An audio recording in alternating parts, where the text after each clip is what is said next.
Hello everyone, this is Archie Verma and today we are going to talk about the functions of helicase, SSB proteins and the DNA polymerase and the topoisomerase. So without any delay let's start.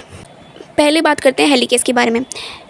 जैसे हमें 12th class की biotech का chapter याद है, उसके अंदर हमने PCR के बारे में बात की थी। कहीं ना कहीं पीसीआर के अंदर हम डीनेचरेशन कर रहे थे जिसमें कि दोनों डीएनए स्ट्रैंड्स सेपरेट हो रहे थे, लेकिन टेम्परेचर हाई करने पर, अगर यही टेम्परेचर हाई करने वाला चीज़ हम अपनी बॉडी के अंदर देखें, जब डीएनए रेप्लिकेशन होगा तो ये चीज़ पॉसिबल नहीं हो पाएगी, बिकॉज उतना हाई टेम्परेचर हमारे बॉडी के सेल्स टॉलरेट नहीं कर पाएंगे। और इसी वजह से जो ये टेम्परेचर हाई करने वाली चीज़ें डीनेचरेशन करने के लिए या फिर दोनों डीएनए स्ट्रैंड्स को सेपरेट करने के लिए ये बकवास हो जाएगी।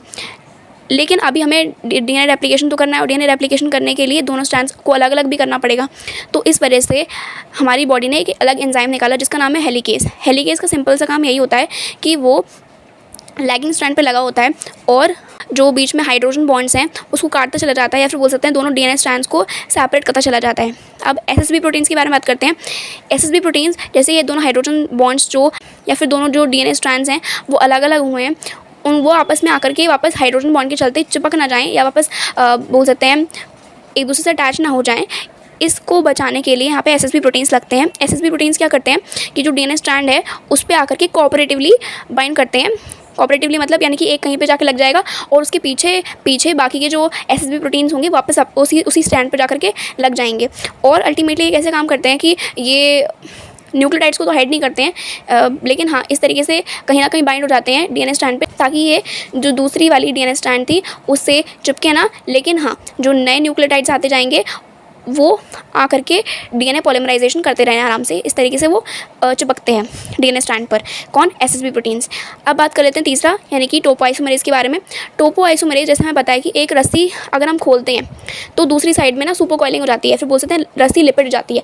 तो उसको बचाने के लिए तो वैसे ही चीज़ हमें डीएनए में देखने को मिलती है। जैसे जैसे हमारा हेलिकेस उसे खोलते चला जाएगा डीएनए को और एसएसबी प्रोटीन्स उस पर लग जाएंगे ताकि जो है हाइड्रोजन बॉन्ड्स चिपके ना, तो वैसे वैसे ही जो दूसरी साइड है उसमें जाकर के सुपर कॉइलिंग होने लगती है डीएनए की, और उसको बचाने के लिए टोपोआइसोमरेज काम करता है। अब बात करते हैं डीएनए पॉलीमरेज की। डीएनए पॉलीमरेज एक ऐसा एंजाइम है जिसकी दो रिक्वायरमेंट्स होती हैं। पहली बात कि वो स्क्रैच से डीएनए पॉलीमराइजेशन स्टार्ट नहीं कर सकता, और दूसरी रिक्वायरमेंट होती है कि वो 5 प्राइम टू 3 प्राइम ही सिंथेसिस कर सकता है। ये दो उसकी रिक्वायरमेंट्स थी, लेकिन साथ साथ में ही डीएनए पॉलीमरेज अलग अलग टाइप के होते हैं, और लेकिन इसका मेन काम जो होता है वो यही होता है कि ये डीएनए रेप्लिकेशन में जो डीएनए सिंथेसिस करने का काम होता है, एक एक न्यूक्लियोटाइड पकड़ करके उसको साथ में चिपकाता चला जाएगा, और इवन प्रूफ रीडिंग का काम भी ये कर लेता है अच्छे से। So this was all about this video. Thank you.